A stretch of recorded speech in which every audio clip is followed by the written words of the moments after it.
J'ai une passion pour les gens qui courent en costume. Alors parlons du recordman du monde du marathon en costume, parce qu'en plus il est français, il s'appelle Emmanuel Bonnier. Et quand je dis en costume, pour moi ça veut dire à peu près n'importe quel déguisement. Mais pour Emmanuel Bonnier, ça veut dire en costume. Veste, gilet, pantalon, chemise, la totale. En septembre 2023, il a couru le marathon de Tours en 2h40 et 50 secondes.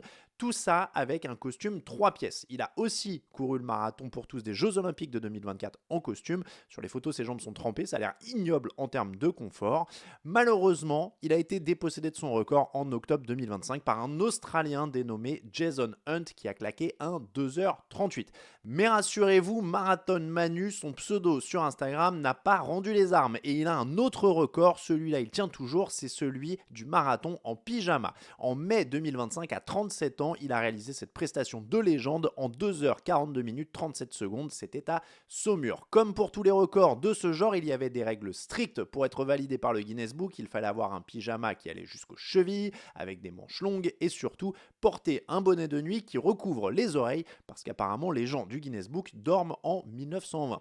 Si vous vous posez la question, non, le pyjama pour courir, ce n'est pas très confortable, mais ça l'est déjà plus que le costume, avait expliqué notre héros à Ouest France. Au-delà de ses prestations plutôt drôles, on va quand même rendre à Emmanuel Bonnier les honneurs qui lui sont dus. D'abord, il le dit lui-même, il fait ça pour s'amuser, et il a bien raison si ça le fait marrer.